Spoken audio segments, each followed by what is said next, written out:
All right, I think it's recording now. Oh, good.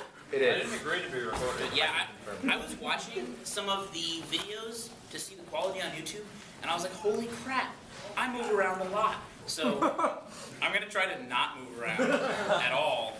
Thank you. But I don't think that's going to happen, because I'm a shifty kind of person. So, okay, quickly announcements. Next week is going to be e-board elections. So if you want to be on e-board, please show up next week. If, for whatever reason, you can't make the talk, and you want to be on e-board, send me an email, and I will put your name up on the board for you. Because basically how this is going to work is we're going to put up the positions, and anyone who wants a position can put their name under that, and then we'll vote as a club after that person has given a brief intro to who they are and why they should have that position. So, again, send me an email, I may just put some of your names up on there randomly just to see what happens. That'll be fun, right? You mean like Thistles for Treasure? Right, right. which is pretty funny. Yeah, funny. Yeah, because it'd be hilarious if he was treasurer. Rainbows for president. Yeah. Okay. So, does anyone want a T-shirt? Send me an email. We're almost up to quota, so that'd be really cool for people who. I don't use that. That's a good question. I have no idea. We haven't actually figured out how to do the polo shirts yet because it's a different process. Because they're going to be customized, it's a different process from the T-shirts. The T-shirts we can just buy 20 at a time and it's no big deal. The polo shirts we actually have to order and then custom embroider and all that stuff. So they definitely will cost more than the T-shirts. I paid $25 at mine. So Too long is a constant problem for me. For anyone who plays Magic, an old friend of ours, Oxy, I forget his real name, is running a Magic tournament this weekend. Do you know the details on that? Does anyone know the specific details? Nope. There's flyers all over campus. But I'm interested. But it's through Gamers Union, which is a club on campus that runs those sorts of things. And Oxy's a good guy. So, so this Friday, we don't have anything.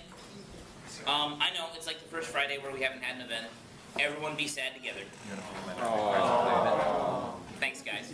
But next Friday, we are going to try to do Red Team Workshop again. For those of you who attended our previous Red Team Workshop this past Friday, it didn't go as planned. It basically got canceled halfway through because of technical difficulties dealing with the interwebs. Like Hotdogs Network? I don't understand why interwebs didn't work for Swift. It's almost like we're a CIS club or something. But we will be doing it again, and this time we're going to be having a different environment that we control completely, so that will be a good thing. So if you're interested in doing the Red Team Workshop, send me an RSVP for next Friday. Currently the speakers are TBA, but we will definitely be doing stuff. So, without further ado, I want to bring up Hotdogs. Hotdogs has been preparing this presentation for weeks, and at least 3 hours. Yeah, in classic Swift fashion. So he's going to be talking about DRM, probably. Maybe. Maybe. Or League Legends.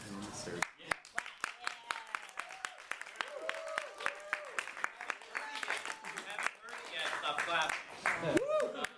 I'm just happy to see you. Yeah. That's my slide on DRM. If any of you have any questions about the campus network or something, please feel free to ask. I'd love to talk about something else. Yes, a question? Oh, what's DRM? So DRM is digital rights management. So it's kind of tied in with copyright and intellectual property in the digital space, because traditionally, in the historically, copyrights and ownership of content has been controlled just because it was all transmitted on physical media. And the physical media was expensive or hard to produce, so you'd have things like books and tapes and CD-ROMs. They all ended up representing the content that they contained, even though they were actually separate entities, because the idea is separate from the actual physical medium it's stored on. So when you bring computers into the mix, you bring in this idea of general computing and the mutability of copying bytes being essentially cost-free, which really hurts a lot of the content providers because they don't want you to be able to copy it cost-free. So when you end up with a global network, you have the physical media existing in one place, and then everyone just gets it from the physical media, and the content provider doesn't get paid when you copy it. So DRM is a way to make it so that you have to pay them more, because everyone likes to pay them more.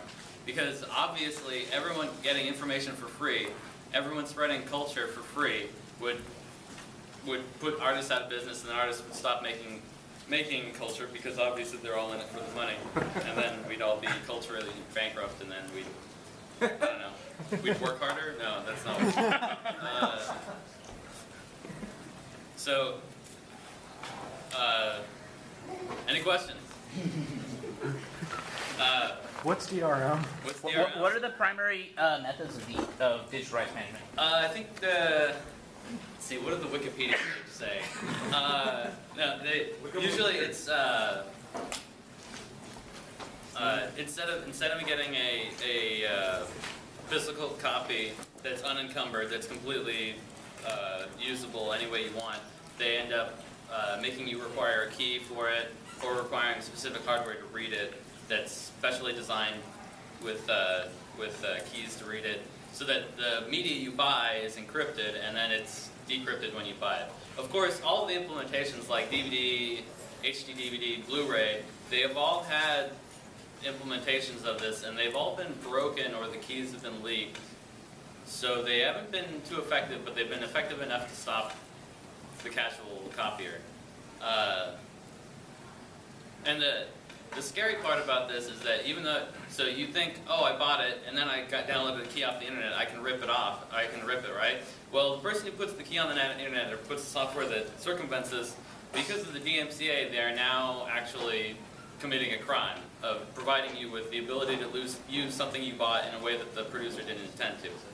So that's one of the bad parts of the DMCA, which it has a lot of bad parts. Apparently a good part is that it protects ISPs from being sued directly by content providers. And that's what the DMCA notices are about. They're not about deleting the content. If you get a DMCA notice, this is a segue completely. If you get a DMCA notice, it's a cease and desist to stop sharing. You don't have to delete the content, you just have to stop uploading it. That's what we want you to do. That's what the campus wants you to do. That's what every ISP wants you to do to stop getting notified. Stop uploading it. So if you respond and say I deleted it, that doesn't matter. It should be I'm not going to share anymore, or download, or upload, or anything. So the DMCA represents basically litigation to prop up DRM to try and make it not be so broken and easily circumvented. So it's basically trying to restrict your rights. And yeah. What are the bad parts of DRM? Well, it's basically anti-freedom and anti-competitive. I mean, if you're okay with those things, then DRM is great because it's really it's putting all of your consumers into a prison where you own the key. How can I avoid DRM?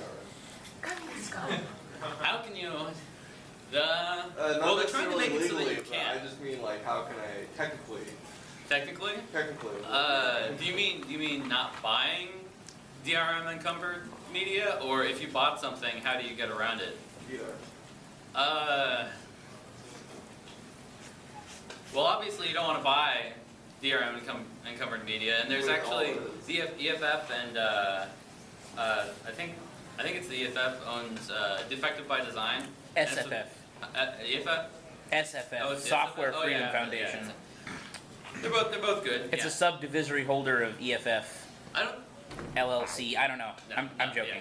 Yeah. QR. But the The more Free acronyms, Software Foundation has Defective by Design, which is I think it's just a website specifically about products and services that will give you DRM encumbered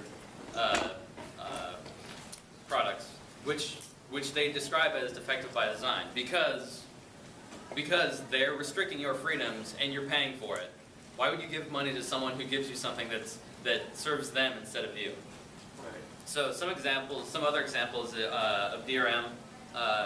More recently, with new computers, they're replacing BIOS with EFI. And EFI boot. So one of the features of EFI, oh, it's a beautiful feature. It won't boot something that isn't signed by a key that it likes. So as a user, you see this like, oh man, it'll totally protect me against viruses because it'll only boot stuff that I sign is good, right? Because I own the box, so I tell it what signatures to trust. No, it trusts whatever signatures the person who built the motherboard trusts, which would probably be only Microsoft stuff. Because it's not about you controlling your computer, it's about them controlling your computer.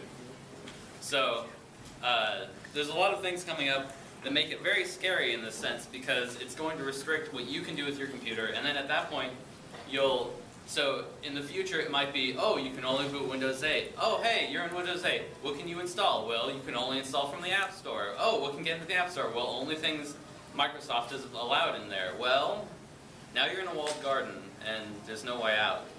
Not even by installing Linux, just you can't. So it's a very scary future, and that's actually the scariest part about DRM is that it's leaning into a general war a war on general computing, where the idea that you can buy a computer that you can have it do anything, they're trying to railroad you into not being able to do that with the EFI boot and stuff like that, where it's becoming, we want to sell an appliance because it's a lot easier to say your appliance is old and broken, buy a new one, or your appliance says you have to put in your credit card to watch this movie, when there's no technical reason to do that. They just want to charge you again and again and again and again. That's why you shouldn't do that. Shouldn't let them do that. And it's actually gonna, from the talks that I've seen, I guess they're sort of almost like sky is falling talks, but the scariest part about it is that when you think about, right now, it's big content trying to push DRM and stuff on everyone. And in the future, I don't know how many of you know about what Monsanto does to countries in Africa and farmers and stuff. If someone ever produces a general computer that can build gene sequences or create seeds, how hard do you think they're going to hit that? Because they destroy countries in Africa, or they own countries in Africa through bribes, and they destroy farmers, and they've patented gene sequences. They're not going to let you have a computer that can do that. They're not going to let you have a computer at that point. And so, in some sense, things are going to probably get worse as computing gets better. We'll see when they cross, and then when the world explodes, and then I go into hiding. Why? Start stockpiling CPUs. Why should we care about DRM? If we don't do anything, it's not going to be a big deal, right? I already paid for my content. Why should I care? Because you should value freedom. That's about it. Yeah. No. America. Well, and you begin to, as you look at it, you begin to wonder the basis of copyright laws in general. If you look back, it's almost like the original idea of copyright was to encourage creativity or creative works to be created, and so we as the people gave up our ability gave up our right to copy for free, with the incentive that other people would be creating lots of work, and partially because actually making pirated copies on a large scale was difficult and expensive, so it's like you're giving up a right that you can't exercise anyway. Well, the world has changed, and it's actually really easy to copy things on a global scale, and we would like that right back, actually, because there's no reason to give it up at this point. And I think the world would be better off, and it's hard to imagine a scenario where the world wouldn't be better off without it. You'd probably get a lot less people in it for the money, which I think is good, because money is a shitty motivator, so. And in the end, wouldn't it be better, instead of forcing people to pay for your paid stuff, making free content, and then asking people to pay you back? Yeah. I mean, just use a different model. People who donate tend to donate more because they like it, rather than trying to force them to pay money. Well, if you look at the games model, like free to play versus Yeah. upfront, Oh yeah, you can get people sucked in. nobody friggin' wants to pay $60 for a game, but Yeah. they will pay $80 in dollar buys for a. Yeah, you'll end up converting a monthly pay model to a free to play model. People will stop paying $10 a month and start paying $30 Yeah. in $1 transactions. That's so true. Because they're all only $1. How could I possibly say no? Every day, oh, it's just $1, right? Just Oh. $1 every day. I don't know. Not sure how I feel about that. I'm not sure how I feel about the free to play model in general. Oh, okay. Yeah. Well, because it seems to cheapen the whole experience. You have less upfront production value. Well, because then at that point you're not sure what you're getting when you buy or when you sign up to the original. You get a small set of content, and is that the complete game? Is that a balanced game? Is that you know? So It diverged completely from the right. Yeah. But it doesn't, because one of the primary ways that DRM gets circumvented, or one of the primary industries in which that gets circumvented, is gaming. Yeah. Which is seeing its own twist in that it's only taken 10 years or so, but providers might be finally learning that providing DVDs with severely encumbering copy protection schemes is a bad idea. I don't know. It's very strange when you look at PC gaming specifically that it seems like the numbers are declining, but that might just be people buying it online because it's easier and less insane, since you don't have to deal with leaving a CD in the drive. Because who has CD drives anymore anyway? That's actually another big 1996. DRM thing. You know anything about the Xbox, the new Xbox, and how they're not going to allow 720. used discs? Oh yeah. Oh yeah. That's the What? other thing. Used discs are disappearing because the idea would be that you buy the game and you add the CD key to your account, and then if you put the CD in another guy's box, it doesn't start because his account doesn't have a key. Yeah. No, that's good. What are you talking about? That encourages game designers to make more games And it encourages hackers to hack. by paying them more money. Yeah. Because Everybody wins. those things don't get circumvented. No, not at all. So I don't know about the systems and pirating them. I know people do it, but it's not that as prevalent. And I don't think there's soft mods yet for anything. Not for the 360. Yeah, which is really soft mods are where it's at. Yeah. Anything else? I read the Wikipedia page, I promise. So, how do you circumvent EFI? You don't. I think there was back and forth on it because the problem was you could make it the Windows 8 requirements required EFI boot to be able to verify the signature, but it didn't require it to allow you to add new signatures or something.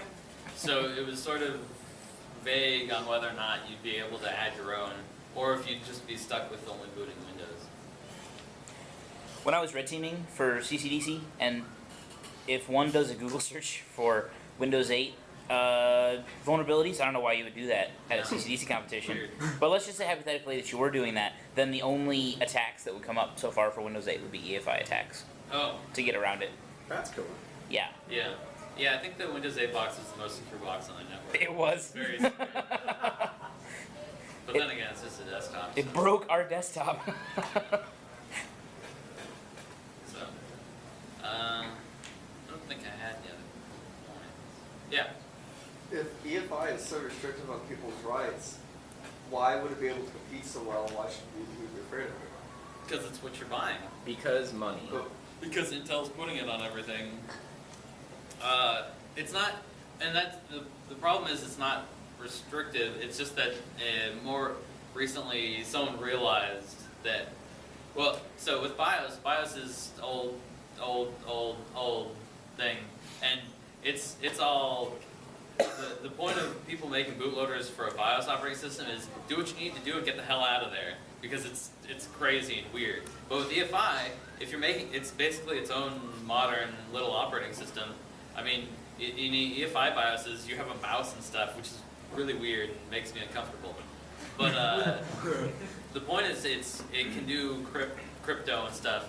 So they just throw in, you know, why don't we do crypto on the kernel? And it is a good idea. It's just DRM ends up turning into what can we force the consumer to do rather than what control can we give the consumer over their own computer. Which is why it's usually described by FSF and Richard Stallman as digital restrictions management.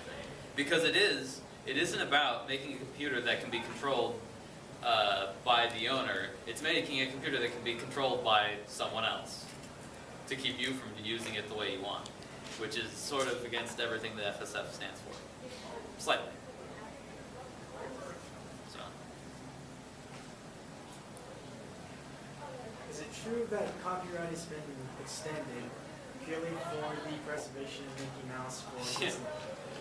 That's the other problem with DRM, and that's one of the reasons that I feel it loses credibility anyway. Is that not only is big content trying to force you to buy things over and over arbitrarily, they are also lobbying for laws that extend copyright expiration dates. So I don't know what it's at now. Is it broken 100 years? It's life plus 70 from. Yeah, so they don't actually make it so that you can copyright something infinitely. They just lobby every time their precious IP is about to expire. They just lobby to get 20 years at it. And I don't know when it's going to actually stop and not work. But the ridiculous part is that it's just absurd that Mickey Mouse isn't in the public domain. A copyright when it started, I think, was supposed to only last for like, I don't know if it was life. It was like it was 10 years actually or only something? 20 years. Yeah, it was never supposed life. to be more than like 2,000 years. So And then it got turned into 25 yeah, plus so the everything, 25 extensions. so almost everything from the last century should be in the public domain. And I think we would be a lot better if it was in the public domain. But oh well, I guess I have to pay someone to watch Cheers still. Or not. Yeah. Mm. So. Then the other interesting side to this is for services that use online registration or keys that call home or things like that. What do you do in 20 years? How do you view that in 20 years? How do you play a game that requires a server in 20 years? That doesn't exist. Yeah, because they're not going to run it for 20 years. They don't care. How do you view any of these monumental historical games, videos, etc.? How do you see any of this? Well, you pay them again at that point, I guess, if they even care. So everything that could be lost. Oh wait, there's one group of people. There's the people who are cracking things that make them work anyway. Oh, those people will make it work. So for historical value, the crackers and all the people making all the wares groups are actually preserving history, whereas all the content producers are destroying it. So, I don't know. I think you can tell whose side I'm on. I've legitimately never thought of hackers as historians before. That's pretty cool. Yeah. That is pretty cool. That's the only place it's being safe. Yeah. Like, TV shows that broadcast once, who do you think has a copy of something that was lost by the producer? Someone who has a VHS tape who taped it. Who do you think wanted to stop that? Yeah. So if we're extending copyrights to 100 years beyond as opposed to just 20 years, doesn't that encourage copyright holders to make new content? And that's the original idea of copyright, right? To encourage creating content. So if I can create content and hold it for 100 years, that's pretty cool. But that's also beyond my lifespan. At a point, how many? Like, do you go to 200 years? How much beyond my lifetime does it have to be for me to be encouraged by it? Well, I'm just kind of digging around. I figured. Yeah. If No, 20 years, there's that's obviously actually more going to encouragement. be. because Yeah, you're I not think gonna there's pay. diminishing returns, and there's no. Yeah, you're not. If anything, you're not encouraged. At this point, you're not encouraged to create new content. You're encouraged to milk the shit out of the old stuff. But someone over there. Okay, that's what I was- What about the cost of producing content? If you cannot adequately cover the cost of producing it, you shouldn't have produced it. It's called economics. I mean, there are big projects that probably wouldn't be possible without significant funding. And actually, the scariest part about it is when you think about it. If you said everyone who watches this show, you just pay up front for the season, and then you get timely versions of it as it comes out, right? If you had everyone who would watch it pay for it up front like that, I don't know if it would be enough to fund it. If you said no ads, and so I don't know if you could actually get everyone to pay up front, and it would be comparable to the ads. Because if the ads will pay more, then you're obviously going to lose content if you have everyone stealing everything.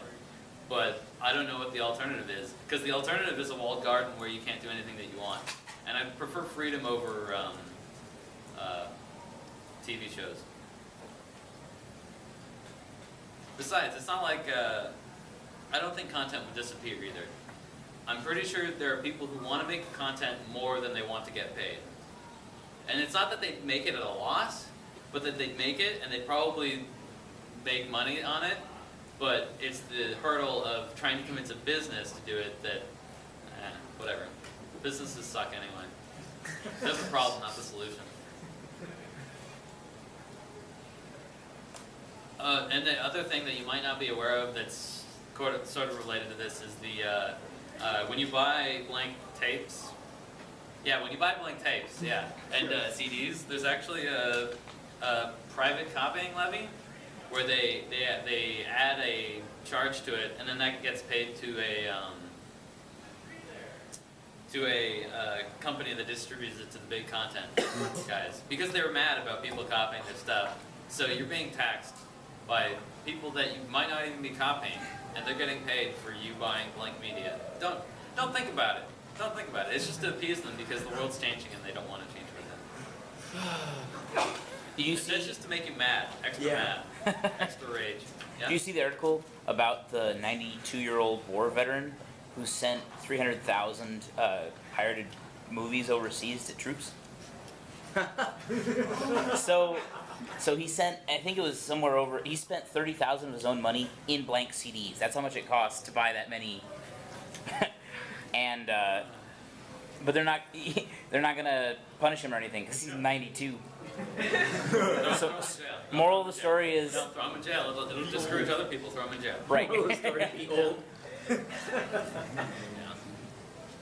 the moral of the story is But that's the other thing is these that old people for mules. Yeah, don't do anything fun until you're old, that's the basically. other problem is that copying is so ubiquitous at this point. There's no moral, there's no like ethic. People don't feel bad about it. So what are you gonna do? And even the people who are making the laws are copying it. So where is it? We're making laws that nobody follows, not even people that write them. Oh, but if you had computers that didn't let you do it, then it wouldn't happen.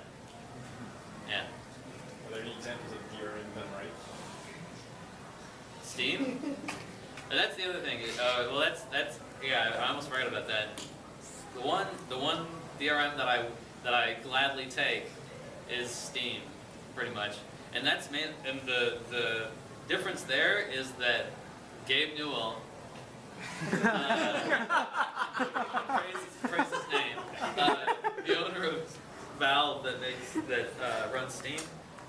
He said that the battle between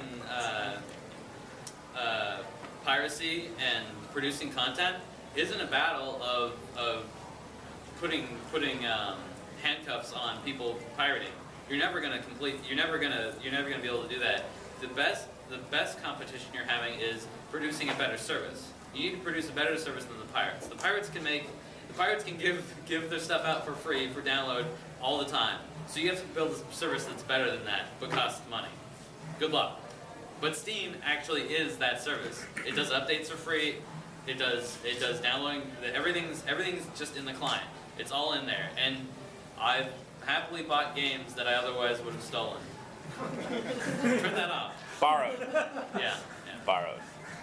Yeah. It will be stricken from the record. Yeah, yeah. Edit that part out. That I bought later. Games that I otherwise would have bought later. Yeah. But I think that's a lesson for the other media industries is that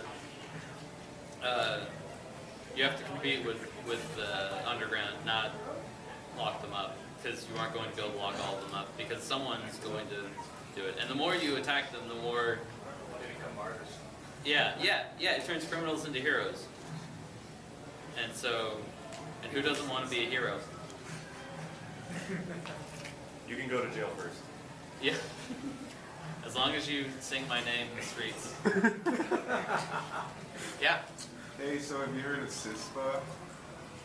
And like, I don't want to talk about Topa CISPA anything. Okay. I don't. CISPA. recently passed Is it relevant? from the House. Yeah. It's about freedom, sort of. Freedom, sort of. Sort of. Freedom, sort of. Sort of freedom? Sort of freedom. Soda freedom? No, sort of freedom. Yeah. Mini Forget freedom. those. Do you remember? Oh yeah, go to Wikipedia. Yeah. Don't do it on the one they can see. But we have to. Yeah.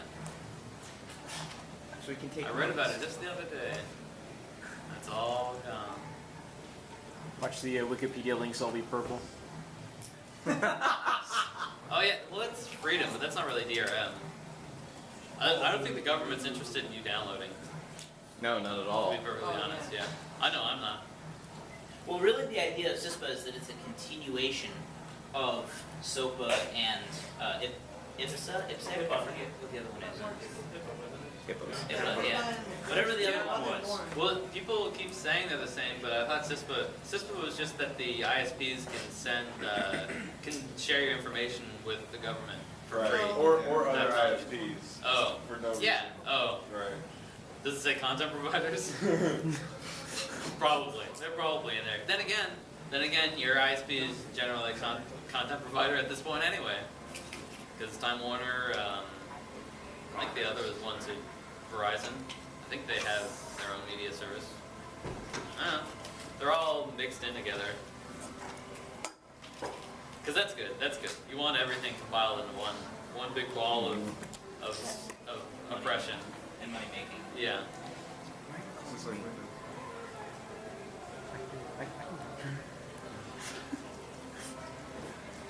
Yeah. So you have a lot of talk about freedom in your speech here, Mhm. but what about the freedom of the artist to have their content closed sourced? I mean, isn't that my decision if I'm a money grubbing, like, producer of material, if I want to keep it, closed source? Then you should only And provide there's it in another closed model out there audiences for- where no one brings in a recording device. What's that? You should only play your music in with closed audiences with no recording devices. By going mean- to those events, though, when you buy the ticket, on the back of the ticket, you agree to not record the event. They own the event as well. Then you can pursue the people who violate that agreement. And if that does happen, a lot. Like if you record an NBA event, they can go after you for that. If you put it on the internet without. Yeah, no, I think it's hard because to a certain extent copyright is important, but as far as creating devices that limit what you can do with them, I think you should be able to pursue people with civil suits. It's really difficult to balance freedom versus civil suit, because I think that there is some ownership, but I think we've crossed the point where you're forcing consumers to be your prisoner rather than respecting their rights. Well, I actually have first-hand experience with this. I used to work for a company called National Power Association, and we put on drag racing events, and once in a while there'd be a really horrific accident where someone would die, and we would have to go on YouTube and pull that content, and we got a lot of flack for it. But on the back of our Is that because you wanted to sell the video, or we did not want that stuff out there at all. what? I don't see why. Well, a lot I don't of see why you're allowed to squelch information. A lot of that was out of respect for the family of the deceased. We didn't I want agree, that and content, the person who posted the video should show respect for the family. and they didn't. So within our rights, on the So, back of the ticket, how is that within your rights to enforce morality on someone else? when you purchase a ticket to go to one of these events, it says on the back of the ticket that all media captured at the event belongs to the event organizer, and they have the right to. What if they snuck in? Then You, you don't know that they agreed to it. Then Yeah. I know. There are, and this is, I mean, I agree that they shouldn't post it, but these are the kinds of arguments that end up over-broadening the control of content producers. Like, oh, well, there's child porn on the internet. We better be able to monitor everything. Or there's, there should be a limit, and it's hard to judge where it is, and it's very difficult to protect someone's freedom while it's not just the freedom of the person consuming the media; it's the freedom of the person. Well, maybe they should have a law that says you can't post random people dying on YouTube. No, I wouldn't say that, but there is a matter of there's two private organizations in play. There's YouTube, and there's whoever the producer of the content is. If YouTube agrees to take it down, that's within YouTube's purview if they want to do that. And there's definitely validity on the side of the owner of the media, but what happens is that because they have money, just the way it works, generally they have more influence in the political community, and so the ban hammer comes down on the little guy. And so, well, I think on the other end of the token, there's a lot of artists out in the market now that would never have gotten anywhere had it not been for the new media popping up the internet. A lot of things I listen to that I never would have listened to before had I not had the internet. And I give them my money through seeing them in concert and bring a lot of my friends. So I'm guiltless in that regard if I pirate their media. Because I give it back to them in a way. Or through merch or whatever else. And I think that's a way better business. I mean, that's what you want. So, actually, the side note about that is that concerts for most musicians aren't the primary source of income for them. Album sales are the primary source of income for record companies. And that's where all this DRM comes from. For trying to music control, sales. trying to increase record sales. So it's better for the band if you just go see the concert. And the other strange part is that the whole incentive or the whole the weight behind DRM is people are stealing it when they would have been buying it. Well, there's no evidence that they would actually buy it, and there's no evidence that they aren't actually increasing sale. Or there's logically there's evidence that by spreading word of mouth, they might be increasing sales. Even if they don't buy it themselves, if they get 4 of their friends to buy it, then you increase sales. But if you don't let them copy anything, then It's a very good argument. I can personally attest to that. I would not buy half or maybe even 75% of the media that I currently own. So. Well, like nobody's gonna be happy if you take away a service you don't now offer them something else as an alternative. If they can already do it without paying for it, why should they pay for it if you're not gonna offer them something better? moral obligation. And oftentimes, lots of free services are provided. So then when you take away those free services, you're not losing anything, it's free. Why don't we just start putting ads like in the middle of songs? That's a good idea. Oh God. Oh my goodness.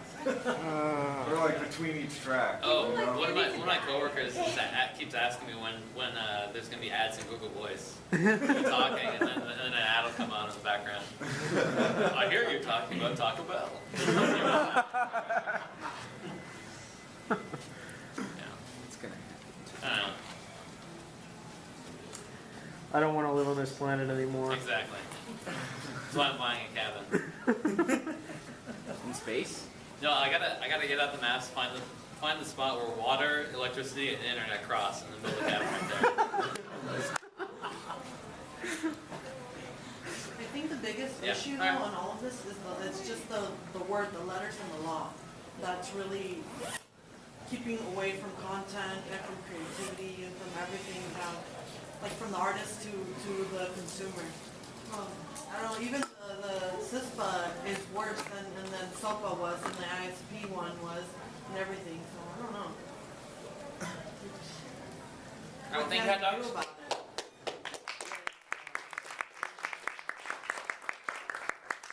So the reason I asked Hot Dogs to talk about DRM today was because DRM is not only an incredibly relevant topic in the internet community, but it's also, it really defines two of the values that Swift holds very dear.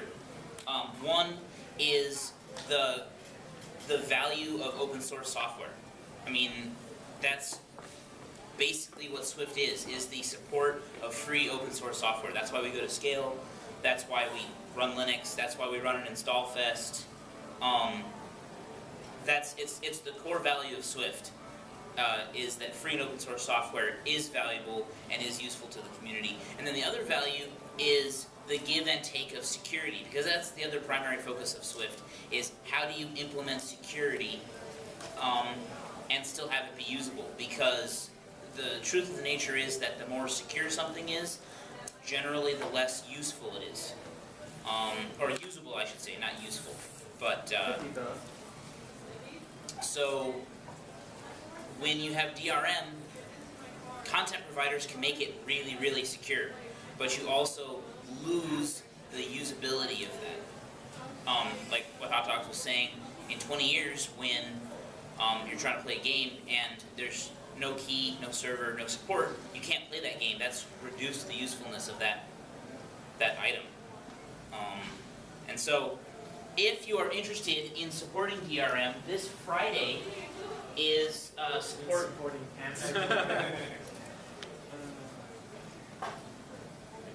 It's affected by design. Did I say support before? Yeah.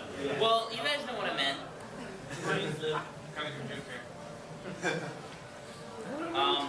That's looking all right.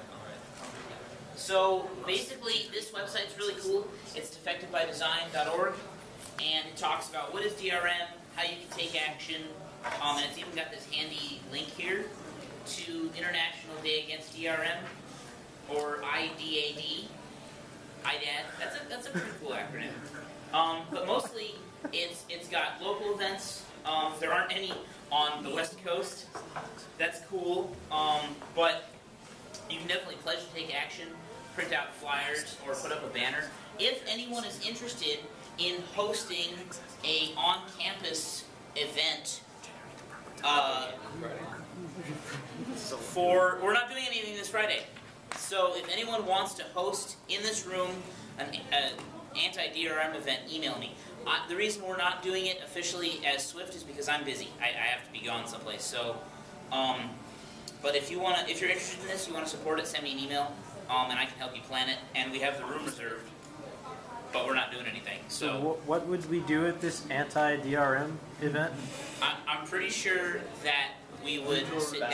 Shake our hands at the sky and curse at the DRM. Really, the idea is to raise awareness for DRM, because one of the primary factors in DRM legislation is the legislation, the House of Representatives, the Senate, and Congress, and they, as a whole, do not understand the technical details of DRM generally.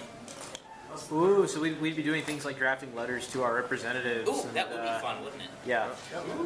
Yes. Civil action.